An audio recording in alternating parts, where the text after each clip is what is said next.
ഇരിക്കും. ആ, എന്തുണ്ട് വിശേഷം പ്രിയങ്കേ? നല്ലത് തന്നെ. അഖിലാണ്ടേശ്വരി എങ്ങനെ തോൽപ്പിക്കാമെന്ന ഒരേ ഒരു ചിന്തയും മനസ്സിലുള്ളൂ. അത് തന്നെ എന്റെയും തലവേദന. എനിക്കൊരു വിലയും കിട്ടുന്നില്ല തൃച്ചംബരത്ത്. ഇപ്പൊ പുരസ്കാരം കിട്ടിയതിന്റെ ഫംഗ്ഷൻ, പാർട്ടി, പൊതുജനത്തിന്റെ മുമ്പിൽ ആളാവാല്ലോ. പ്രമാണിമാരെ എല്ലാരെയും വിളിച്ചിട്ടുണ്ട് പാർട്ടിക്ക്. പക്ഷേ എനിക്ക് ചില സംശയം. പാർട്ടിയൊന്നും ആനന്ദ് വെക്കില്ല. എന്തോ ആന്റി പറയുന്നത്? എന്റെ സംശയം തെറ്റാൻ വഴിയില്ല. അങ്ങനെയാണെങ്കിൽ ആ ഫംഗ്ഷനിൽ ഇട്ട് തന്നെ ഞാൻ അവളുടെ കഥ കഴിക്കും. നോക്കിക്കോ. അത് വേണം ആന്റി. ആദ്യം അവള് തീരണം. എന്നാലേ ആനന്ദിനെ തളർത്താൻ പറ്റും. ആന്റി ഇരിക്കെ, ഞാൻ കാപ്പി എടുക്കാം.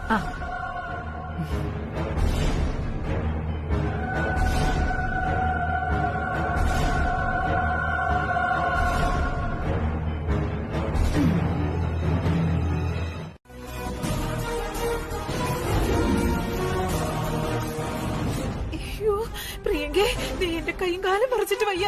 അയ്യോ, അത് പ്രശ്നമാ. അവരിങ്ങോട്ട് തന്നെയാ വരുന്നേ. അയ്യോ, എല്ലാം എന്റെ കൈ വിട്ടുപോയേ. കോളിംഗ് ബെല്ലടിക്കുക ഗംഗ.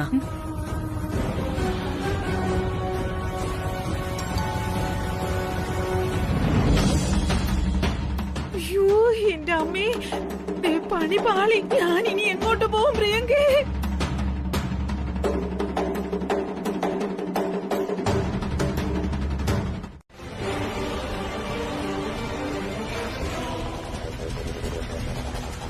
അത് വെളിയിൽ വെച്ച് വാതിലിന് അപ്പുറവും ഇപ്പുറവും നിന്ന് സംസാരിക്കാനുള്ളതല്ല.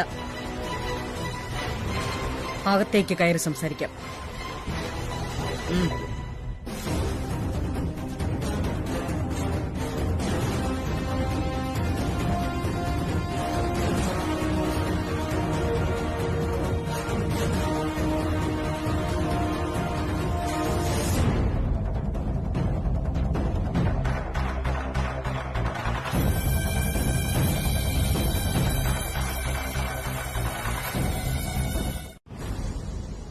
ആർക്കും എന്തും ആഗ്രഹിക്കാനുള്ള അവകാശങ്ങളുണ്ട്. പക്ഷെ അതൊക്കെ നേടിയെടുക്കണമെന്നില്ല. ആഗ്രഹിക്കാതെ വന്നു ചേരുന്ന അംഗീകാരത്തിന് മധുരം കൂടും.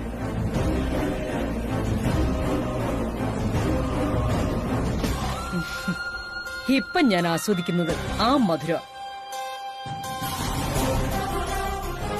എന്റെ മേൽ നേടാമെന്ന് നീ ആഗ്രഹിക്കുന്ന ആ വിജയം അസാധ്യമായ ഒന്നാണെന്ന് ഇനിയെങ്കിലും നീ മനസ്സിലാക്കിയാൽ ചിത്രഗുപ്തന്റെ കണക്ക് പുസ്തകത്തിലെ തീയതി വരെ നിനക്ക് ജീവിക്കാം. ഗംഗേ, തൃച്ചംബരത്തിന്റെ അന്തസ്സിന് ഒട്ടും കോട്ടം വരാതെ നീ ഭംഗിയായി സംസാരിച്ചു.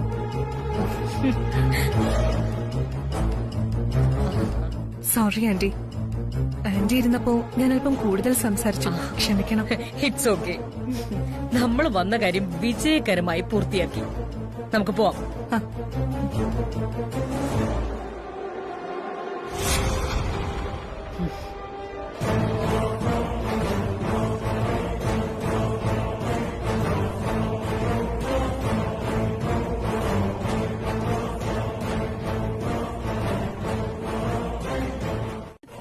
പെർഫോമൻസ് അനുഭവിച്ചത് മുഴുവൻ ഞാനല്ലേ? അതിരിക്കട്ടെ, നീ പാർട്ടിക്ക് വരുവോ? അതെന്താ ആന്റി അങ്ങനെ ചോദിച്ചത്? ഞാൻ പാർട്ടിക്ക് വരും. അയ്യോ, വേണ്ട വേണ്ട, നീ പാർട്ടിക്ക് വരണ്ട. നിന്നെ പാർട്ടിക്ക് വരുത്തി അപമാനിക്കാനാ അവരുടെ തന്ത്രം. ഇല്ല, ഞാൻ തീർച്ചയായിട്ടും ആ പാർട്ടിക്ക് പങ്കെടുത്തിരിക്കും. പിന്നെ അപമാനിതയാകുന്നത് ഞാനാണോ അഖിലാണ്ടേശ്വരിയാണോന്ന് ആന്റി കണ്ടറിഞ്ഞു. അല്ല, നീ എന്തെങ്കിലും പ്ലാൻ ചെയ്തിട്ടുണ്ടോ?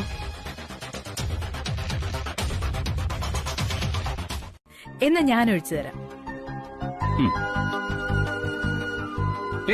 നിക്ക് എങ്കിൽ അതിലേക്ക് ഒഴിക്കണ്ട, ഇതിലേക്ക് ഒഴിച്ചോ.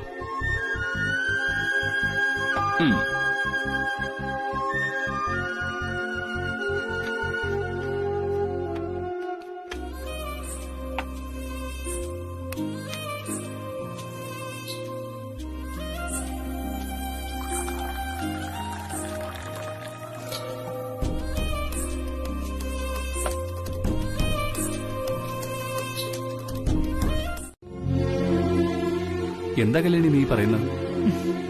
സത്യ വല്യുവിനെ, എന്റെ വല്യുവിന്റെ മുമ്പിലെത്തുമ്പോ മാത്രം ഞാൻ വല്യുവിന്റെ ആരൊക്കെയോ ആണെന്നൊരു തോന്നലാവും. ഇതുപോലെയുള്ള ചിത്രങ്ങൾ മനസ്സിൽ തെളിഞ്ഞു വരും. അത് കഴിഞ്ഞ ഒരു ചിത്രവും ഇല്ലാത്ത ഈ കപ്പ് പോലെയാവും കല്യാണി. തച്ചമ്പരത്തെ ആരും അല്ലാത്ത വെറും ഒരു അടുക്കളക്കാരി.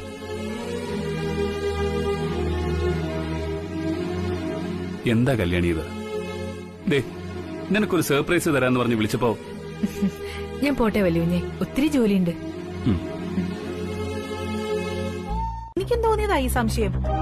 ഇവർക്ക് വല്ലാത്തൊരു ടെൻഷനുണ്ട്. എന്താ ഗംഗ, എന്തു പറ്റി? കാര്യം പറയ. നിന്റെ സങ്കടത്തിന് പരിഹാരം കാണാനല്ലേ നീ എന്നെ തേടി വന്നത്? തുറന്നു പറയ. കാര്യം പറ ഗംഗേ, നിനക്ക് എന്താ പറ്റിയത്? എന്തോ പ്രശ്നമുണ്ടല്ലോ, അത് ഞങ്ങളോട് പറ.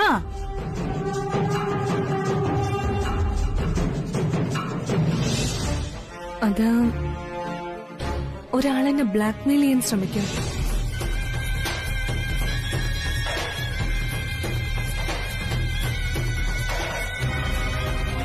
അറിയാന്ന് അവന്റെ കയ്യില് രേഖയുണ്ടത്രേ. അത് വെച്ച് അവൻ ബ്ലാക്ക്മെയിൽ ചെയ്യുന്നത്. രേഖകൾ അവന്റെ പക്കലുണ്ടെന്ന്? പ്രിയങ്കേ, ദേ, അവൻ ആ തെളിവുകൾ അഖിലയെ കാണിച്ച് ഭീഷണിപ്പെടുത്തി പണം തട്ടാനുള്ള ഏർപ്പാടായിരിക്കോ? അവൻ പണം വല്ലതും ചോദിച്ചോ നിന്നോട്? പണമല്ല അവന്റെ ലക്ഷ്യം. അവൻ പണത്തെപ്പറ്റി ഒന്നും എന്നോട് പറഞ്ഞില്ല. പിന്നെ എന്താ അവന്റെ ഡിമാൻഡ്? അവൻ ഡിമാൻഡുകളൊന്നും ഇതേവരെ പറഞ്ഞിട്ടില്ല. എന്താണ് അവന്റെ ഉദ്ദേശമെന്ന് എനിക്കിതേവരെ മനസ്സിലായിട്ടുമില്ല. അവൻ പറഞ്ഞത്, നീ പറയുന്നത് ഒരു പരിധിവരെ ശരിയാ. ഗംഗയെ ബ്ലാക്ക്മെയിൽ ചെയ്യുന്നത് ചിലപ്പോ അവൻ തന്നെ ആയിരിക്കും. ഇനി കണ്ടുപിടിക്കേണ്ടത് അതാണ്. ആനന്ദാണോ അതോ അവൻ ചുമതലപ്പെടുത്തിയ ആളാണോ ഫോൺ ചെയ്തത് എന്നറിയണം. അതിനിപ്പോ എന്താ ചെയ്യാ? ആനന്ദ് ചുമതലപ്പെടുത്തിയ ആളാണെങ്കിൽ അവൻ പാർട്ടിക്ക് വരാൻ സാധ്യതയുണ്ട്. ദേ, അവനെ കണ്ടെത്തിക്കഴിഞ്ഞാ വിടരുത്.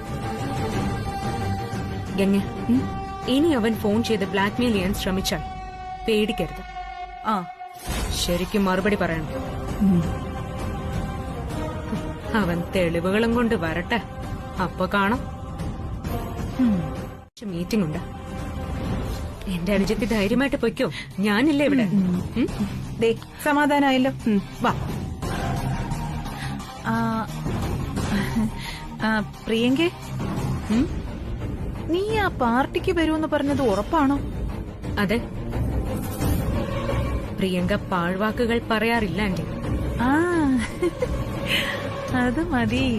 സ്നേഹം കൊണ്ടല്ല, നീയൊക്കെ പരസ്പരം വെട്ടിച്ചാകുന്നത് കാണാനുള്ള കൊതി കൊണ്ട്. എന്ന് പോട്ടെ പ്രിയങ്കേ. വാഗങ്ങി.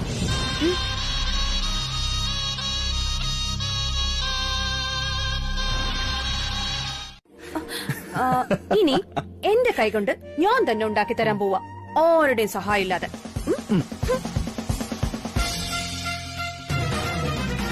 എന്റെ ഈശ്വര, കുത്തരി പായസം കഴിച്ച് വയറ് കേടായ കോവിഡ് കാരണം ഹോസ്പിറ്റലിൽ എടുക്കില്ലല്ലോ. എന്റെ ഭഗവാനെ.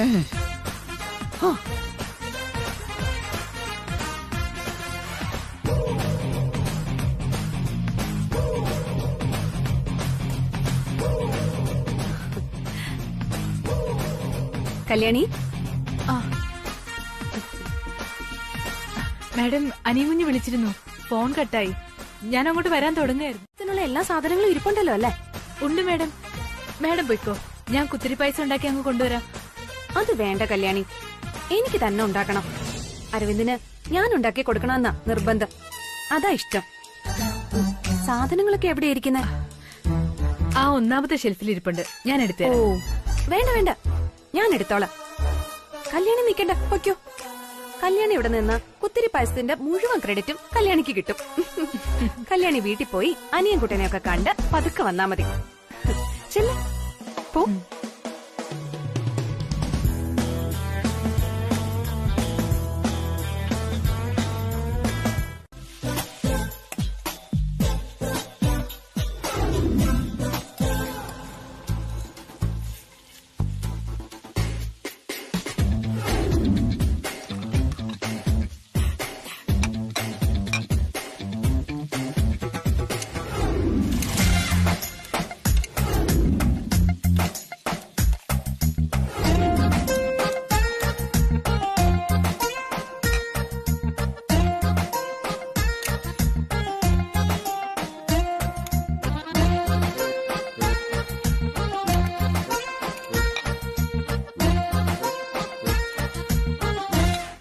ഇങ്ങനെ നോക്കിയിരിക്കുന്നത്?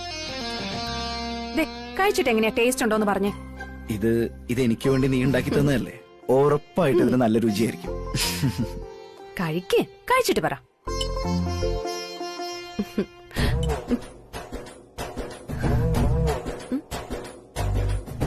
എങ്ങനെയുണ്ട്?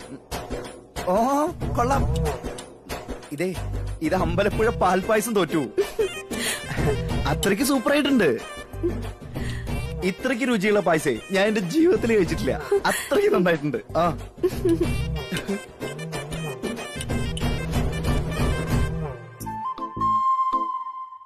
കഴിക്കില്ലേ നീ? കഴിക്കും കഴിക്കും കഴിക്കി.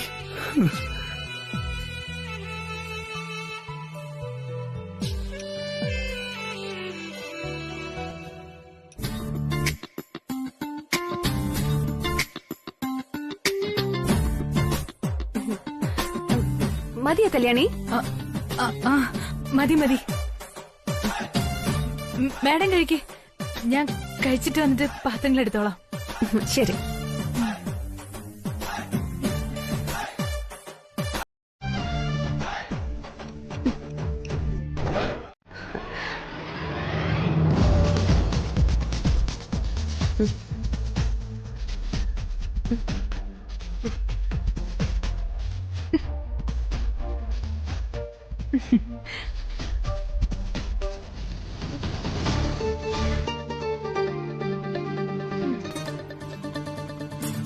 അപ്പൊ അരവിന്ദ് എന്നെ വിഷമിപ്പിക്കണ്ടെന്ന് വിചാരിച്ച് ഇത് നല്ലതാണെന്ന് പറഞ്ഞതാണല്ലേ.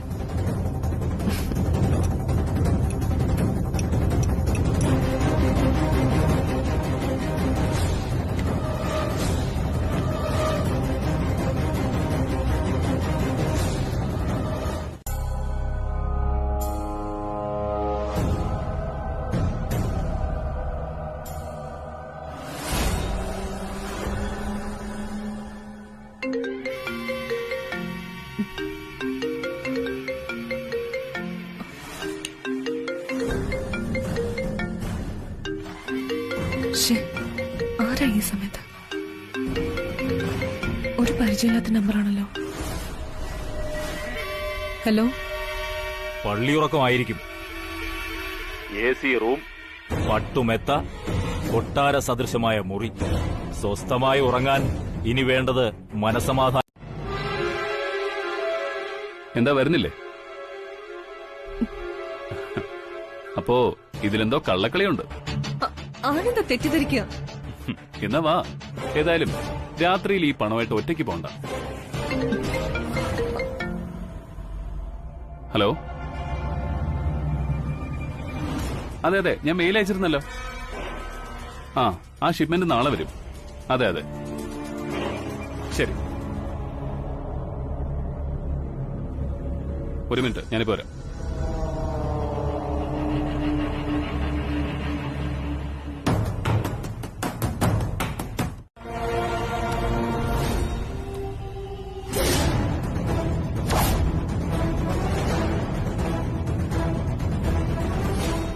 പെട്ടി വെച്ചു കഴിഞ്ഞില്ലേ? എന്നാ പിന്നെ തിരികെ പൊക്കൂടെ നിനക്ക്? ക്യാഷ് ആരും കാണാൻ പാടില്ലല്ലോ, നിങ്ങൾ വന്ന് എടുക്കൂ. എടീ ബുദ്ധിമതി, നിന്റെ സാമർഥ്യം കാണിക്കേണ്ട സമയമല്ലിത്. ക്യാമറ കണ്ണുകളെയും ഉണർന്നിരിക്കുന്ന നിന്റെ നഗ്ന നേത്രങ്ങളെയും മറച്ച് ഈ തൃച്ചംബരത്ത് എനിക്ക് നിൽക്കാൻ പറ്റുമെങ്കിൽ നിന്റെ ചലനങ്ങൾ വരെ എനിക്ക് കാണാൻ കഴിയും. ഇനി ഞാൻ ആരാണെന്ന് കണ്ടെത്താനാണ് നിന്റെ ശ്രമമെങ്കിൽ അതിന് നാഗമഠത്തെ പ്രിയങ്കയുടെ സഹോദരി വളർന്നിട്ടില്ല.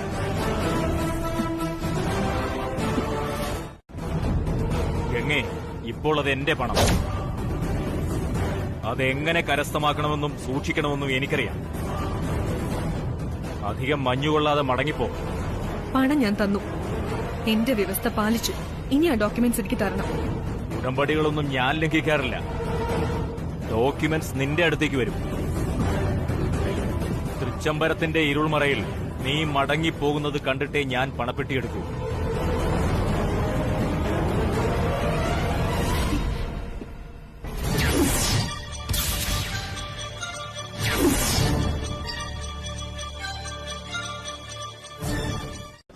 എന്നിട്ട് ഫോൺ ചെയ്യാൻ വേണ്ടു.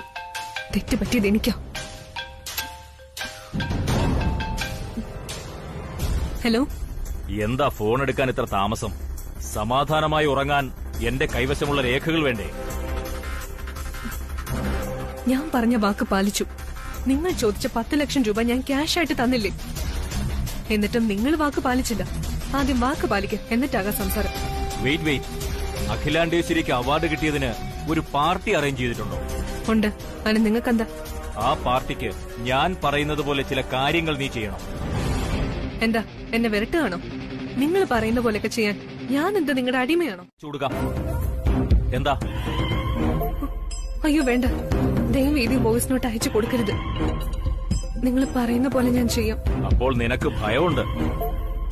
എന്നാൽ കേട്ടോ, അഖിലാണ്ടേശ്വരിയുടെ അവാർഡ് ഫംഗ്ഷൻ നടക്കുന്ന സ്ഥലത്ത് ഞാൻ പറയുന്നത് പോലെ വേണം നീ അനുസരിക്കാൻ. എന്താ, റെഡിയല്ലേ? റെഡിയാണ്. നിങ്ങൾ പറയുന്ന പോലെ ഞാൻ അനുസരിക്കാം. എന്താ വേണ്ടെന്ന് പറയും. അങ്ങനെ വഴിയേ വാ. ആ ഫംഗ്ഷനിൽ നീ എങ്ങനെ പെരുമാറണമെന്ന് ഞാൻ വഴിയെ അറിയിക്കാം. സമാധാനമായി ഉറങ്ങിക്കോ. ശുഭരാത്രി.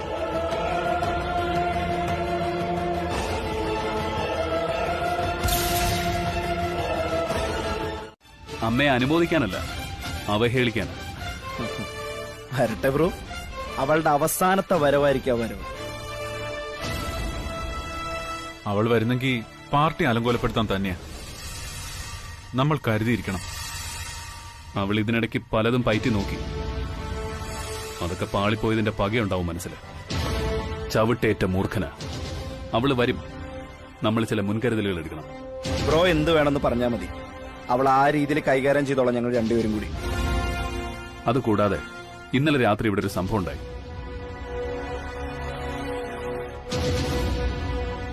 രാത്രി പണം അടങ്ങിയ ഒരു ബാഗുമായി.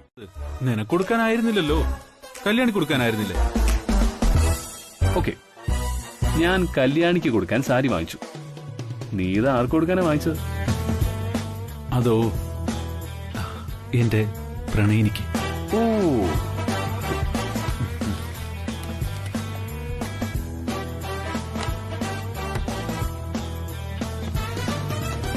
എങ്ങനുണ്ട് പ്രണയോപഹാരം? ഇഷ്ടായോ? ഇഷ്ടമായെന്ന് എന്നോടാണോ ചോദിക്കുന്നത്? നീ ആർക്കാണോ വാങ്ങിയെന്ന് വെച്ചാൽ അവരോട് ചോദിക്കേ. അതെനിക്കറിയാം. നീ ഇതിന്റെ കളർ സെലക്ഷൻ എങ്ങനെയുണ്ടെന്ന് പറ.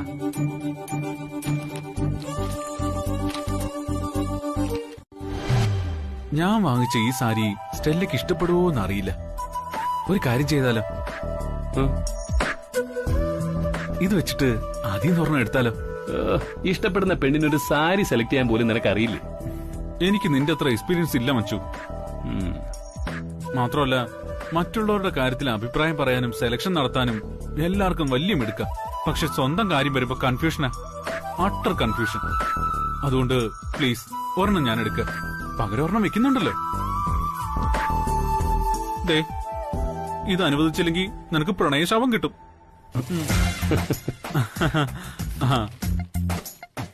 ും സാരി വാങ്ങിക്കൊണ്ടുവരാൻ മേഡം എന്നെ ആയിരുന്നു ഏൽപ്പിച്ചിരുന്നത്. ഞാൻ കടകൾ കയറി ഇറങ്ങിയ സാരികൾ സെലക്ട് ചെയ്തത്. അതെല്ലാം ഇപ്പോ ആനന്ദ് സാറിന്റെ മുറിയിലിരിപ്പുണ്ട്. ഒരെണ്ണം കുറവായിരിക്കും. ഗുഡ്, നന്നായി. അന്ന് ഇതുപോലെ സിനിമാ പാട്ട് കോപ്പി അടിച്ച് പറയുന്നത് കേട്ടു. ഇന്ന് ഞാൻ വാങ്ങിച്ച സാരി എനിക്ക് തന്നെ കൊണ്ടുവന്ന് തന്ന് പറ്റിക്കാൻ നോക്കുന്നു. സ്വന്തം പറയാൻ ഒന്നും തന്നെ ഇല്ലല്ലേ? കളിയാക്കണ്ട, സത്യം പറയാലോ. ഞാൻ സ്റ്റെല്ലയ്ക്ക് ഒരു സാരി സെലക്ട് ചെയ്ത് കൊണ്ടുവന്നതാ.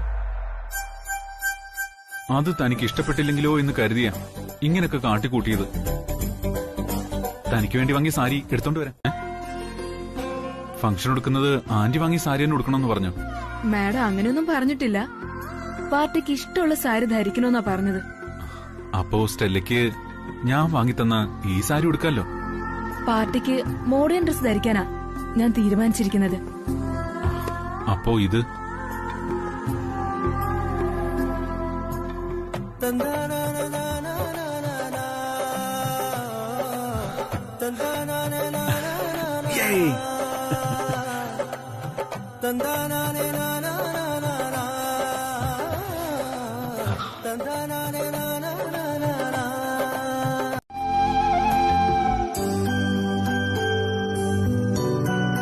ചെമ്പരത്തിപ്പൂവി ചൊല്ല് ദേവനെ കണ്ടോ അമ്പലത്തിൽ ഇന്നല്ലയോ സ്വർണരഥഘോഷം.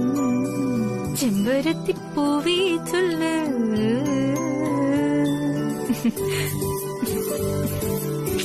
എവിടെ പോയി? കാണുന്നില്ലല്ലോ. ഞാൻ എത്ര ബന്ധപ്പെട്ട ഇപ്പൊ ഇങ്ങോട്ട് വന്നേന്നറിയോ? അച്ഛൻ ഉറങ്ങാൻ കിടന്നിട്ടേ ഉള്ളൂ. നീ എന്താ ഒന്നും മിണ്ടാത്തെ? അച്ചടാ, ഉറങ്ങിയോ? ഹലോ, ഉത്തരം ഞാൻ. അത് വലിയുഞ്ഞേ, ക്ഷേത്രത്തിൽ നിന്ന് റോഡ് ക്രോസ് ചെയ്യായിരുന്നു ഞാൻ. അപ്പോഴാ നമ്മുടെ അനിയൻകുട്ടിന്റെ പ്രായത്തിലുള്ള ഒരു കുട്ടി സൈക്കിളിൽ വന്നെന്നെ ഇടിച്ചിട്ടത്.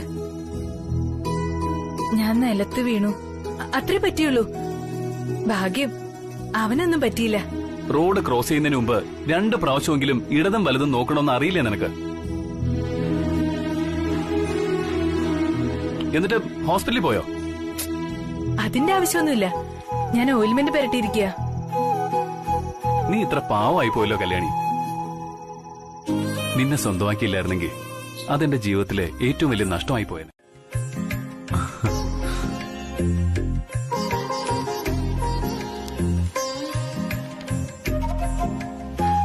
Green signal. വിഘ്നേശ്വര, ഞാൻ ഉടയ്ക്കാൻ പോകുന്ന നാളികേരത്തിന് നീ മുൻകൂർ ഫലം തന്നല്ലോ. ഈ സാരി ഫംഗ്ഷൻ കൊടുക്കാനാണല്ലോ ഞാൻ വാങ്ങിക്കൊടുത്തത്. ഇതിപ്പോഴും കൊടുത്തത് എന്തിനാ? ഏതായാലും എന്റെ പ്രണയ സാക്ഷാത്കാര വാർത്ത ആനന്ദിനെ തന്നെ ആദ്യം അറിയിച്ചളയാം.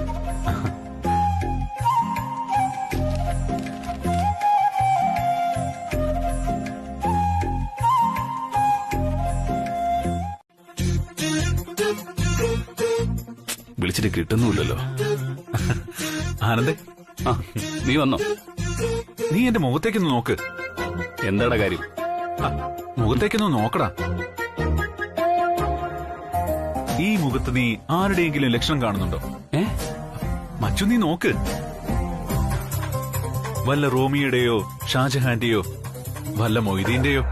ദേ, രാവിലെ നീ ഒരുമാതിരി പൈങ്കിളി കളിക്കാതെ കാര്യം പറയടാ. നീ എന്താ പറഞ്ഞത്? എനിക്ക് പ്രേമിക്കാനുള്ള സുഹൃതവും ഭാഗ്യവും ഇല്ലെന്ന്. എന്നാ ആ സാധനങ്ങളെല്ലാം ഇന്നു മുതൽ എനിക്ക് ഉദിച്ചിരിക്കുന്നു.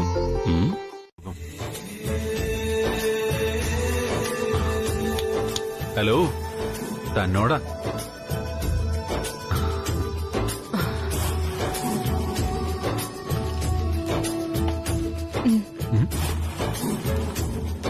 എന്താ ഇത്?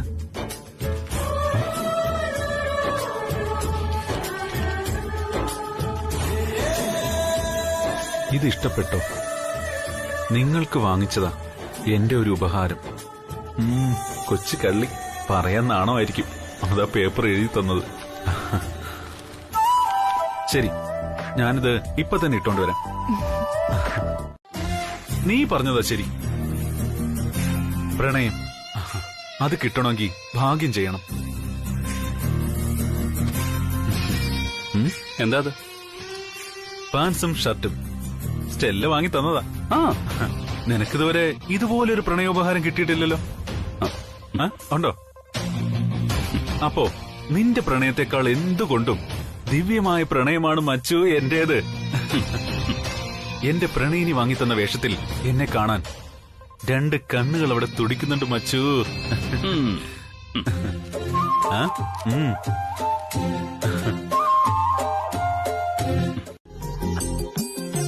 ഈ സൺലൈറ്റ് കൊണ്ട് കഴുകിയ ഏത് തുണിയും ഇതുപോലെ വെട്ടിത്തിളങ്ങും. ഒരു കാര്യം ചെയ്, ഈ സാരി കൊണ്ടുവച്ചിട്ട് ആ ഷെൽഫിലിരിക്കുന്ന ഒരു പച്ച സാരി ഉണ്ട്, അതൊന്ന് വാഷ് ചെയ്. ശരി മാഡം.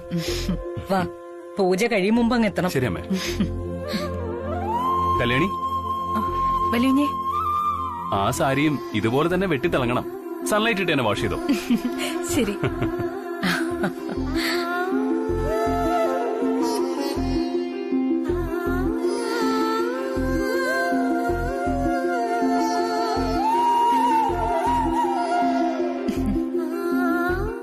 എന്താ അരവിന്ദ് ഇത്? നീ മാറി നിക്ക്, കുപ്പിച്ചില്ല കാലി കയറും. ഒന്ന് സൂക്ഷിച്ചൂടെ?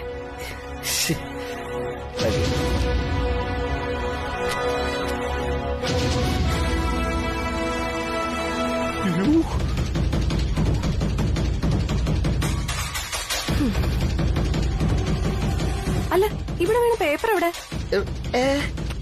ഏതായിരുന്നു ആ പേപ്പർ? അതെ, അത് പിന്നെ ബിൽഡിങ്ങിന്റെ ഒരു ലൈസൻസിന്റെ കോപ്പി ഉണ്ടായിരുന്നു, അതിങ്ങനെ വീണ്.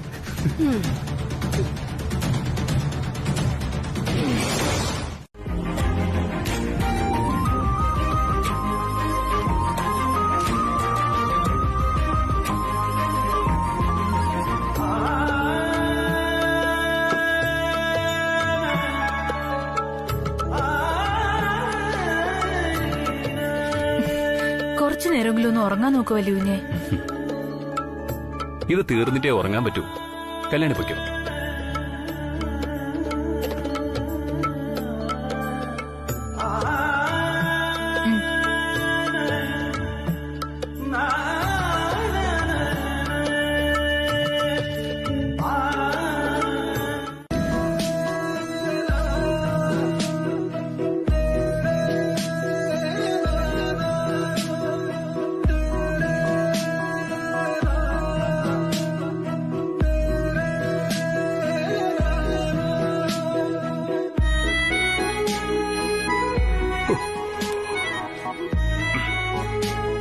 വല്യകുഞ്ഞ് ഉറങ്ങിയിട്ടുണ്ടാവില്ല. ഉറക്കം നിന്ന് ജോലി ചെയ്താ ശരീരം കേടാവില്ലേ? ഒന്ന് പോയി പറഞ്ഞാലോ? അല്ലെങ്കിൽ വേണ്ട. ഇതളേർത്ത താമര പതിയെ തഴുകാ.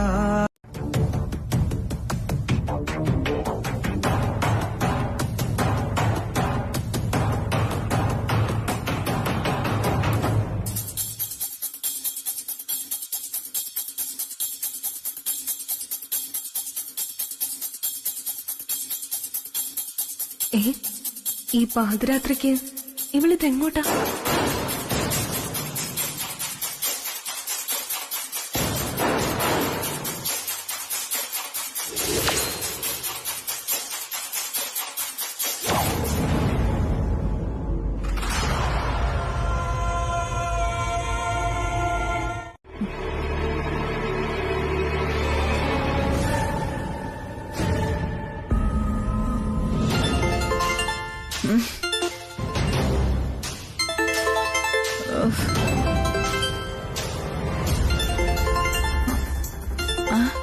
ഗംഗയാണല്ലോ. ഇവളെന്താ ഈ നേരത്ത്? ഹലോ, എന്താ ഗംഗ, എന്തു പറ്റി? ആന്റി, വാതിൽ തുറക്കാൻ ഒരു അത്യാവശ്യ കാര്യം പറയാനാ.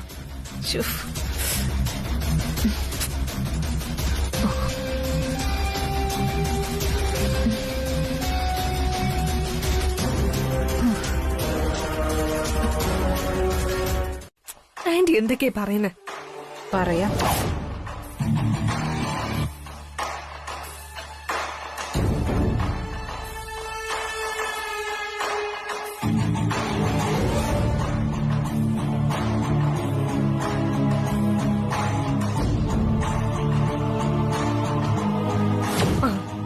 ഇത് കൊള്ളാം, ഇത് മതി. വാ.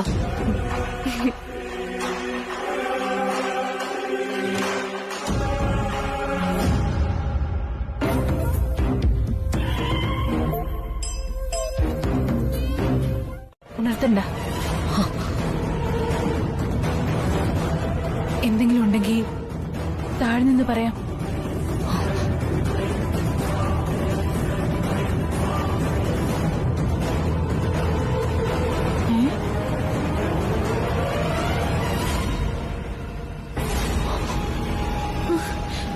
ചേച്ചി കണ്ടില്ലേ? ഷോ, ഈ വലിയ അനാവശ്യം കാണിച്ചിട്ട് അവള് യാതൊരു കൂസലും ഇല്ലാതെ സംസാരിക്കുന്നേ.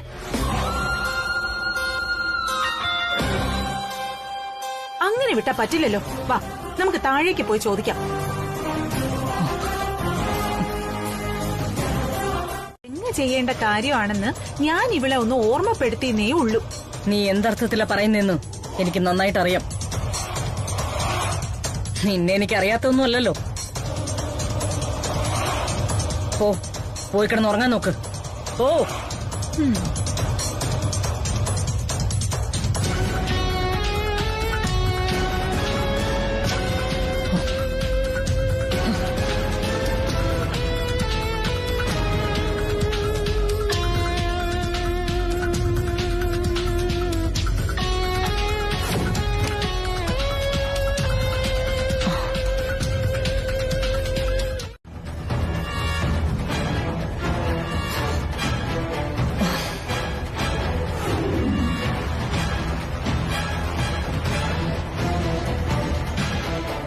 ആനന്ദിന്റെ ക്ഷേമകാര്യങ്ങൾ അന്വേഷിക്കാൻ 24 മണിക്കൂറും അടുക്കളക്കാരി. രാവെന്നില്ല പകലെന്നില്ല അവന്റെ മുറിയില് തന്നെ. അവന്റെ റൂമിന്ന് അർദ്ധരാത്രി അടുക്കളക്കാരി ഇങ്ങനെ വെള്ളരിക്കയും വെച്ച് ഇറങ്ങിപ്പോവാൻ തുടങ്ങിയാലേ നിന്റെ ജീവിതം ഇല്ലാതാകാൻ പോകുന്നേന്ന് നീ ഒന്ന് ഓർക്കുന്നത് നല്ലതാ.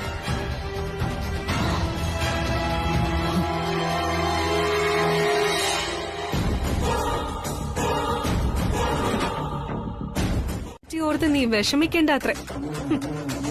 അപ്പോഴും വിലാസിനി ആന്റിയാ കൊള്ളാത്തവളായത്.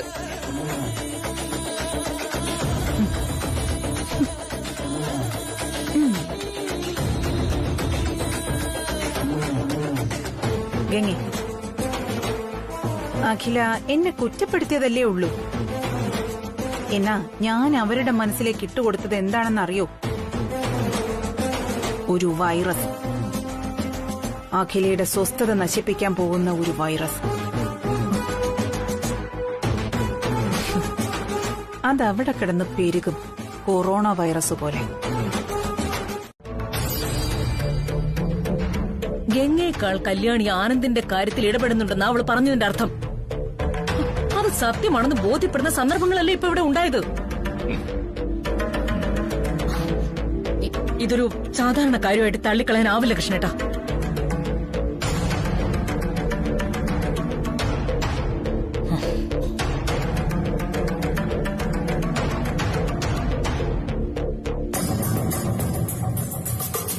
എല്ലാം കൂടി ആലോചിച്ച് നോക്കുമ്പോ കല്യാണി നമ്മുടെ ആനന്ദിനോട് കാണിക്കുന്ന ഈ അടുപ്പം എനിക്കത്ര ശരിയായിട്ട് തോന്നുന്നില്ല.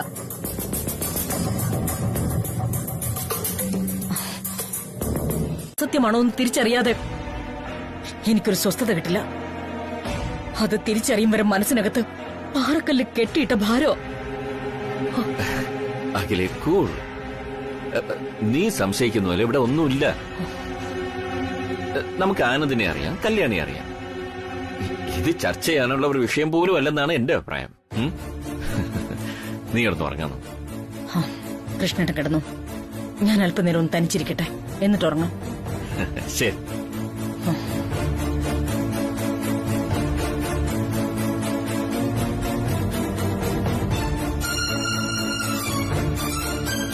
ഇനി കൊല്ലണോ അതോ നിലനിർത്തണോ എന്ന് അഖില ചിന്തിക്കും.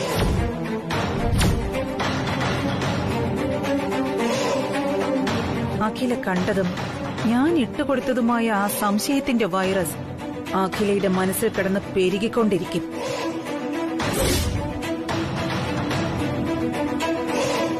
ആരും പിടിച്ചാൽ കിട്ടാത്തിടത്തേക്ക് അഖില ചെന്നെത്തും. ദാരുണമായ 1 or 2 കൊലപാതകങ്ങളിൽ അവസാനിക്കും കല്യാണിയുടെ പ്രണയകഥ.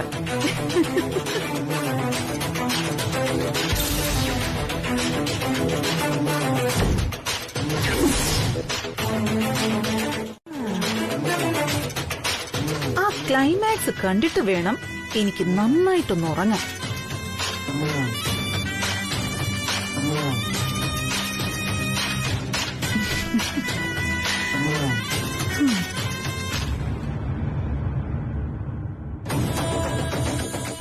പറഞ്ഞത് എത്ര ശരിയാ.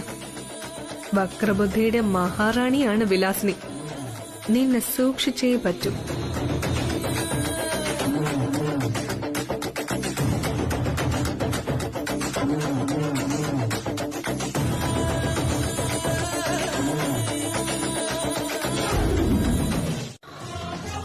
എന്തിനായിരുന്നു ഇങ്ങനൊരു സ്വപ്നം?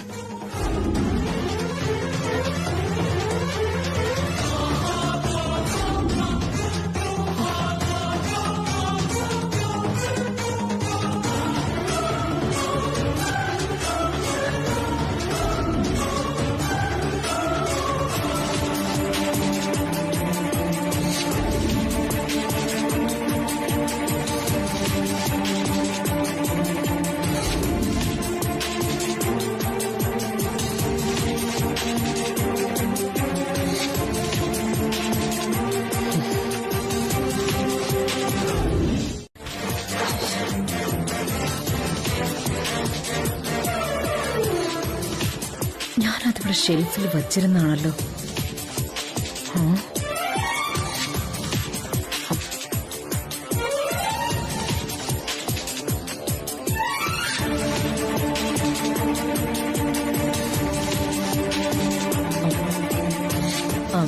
ദാസേട്ടാ,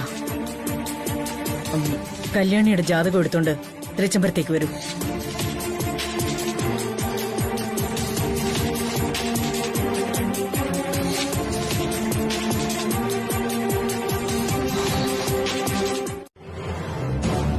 ആവശ്യമുണ്ട്.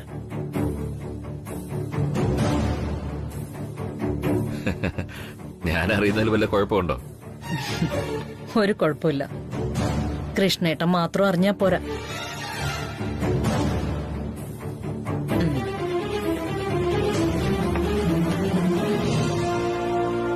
ഇത് തൃച്ചമ്പരത്തെ എല്ലാവരും അറിയണം.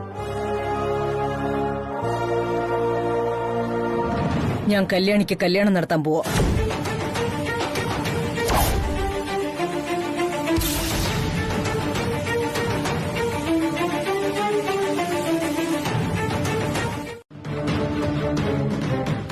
ഏറ്റവും അടുത്ത മുഹൂർത്തത്തിൽ കല്യാണിയുടെ കല്യാണം.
ഈ പോക്കത്ര പന്തിയല്ലല്ലോ ഗംഗേ.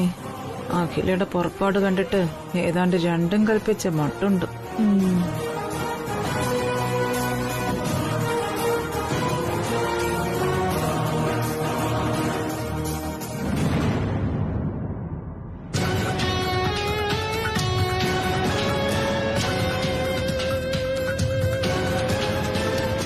ഒരു മൂലയിൽ ഒതുക്കി നിർത്തിയ അഖില എന്ന മഹാറാണിയുടെ പതനം അത് കണ്ട് ആനന്ദിക്കും ഈ വിലാസിനി.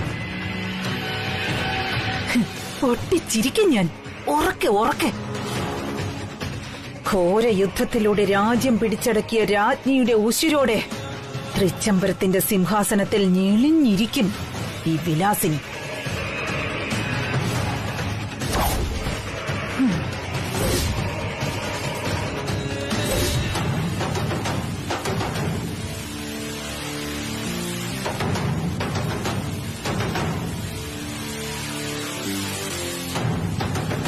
എനിക്കറിയണം.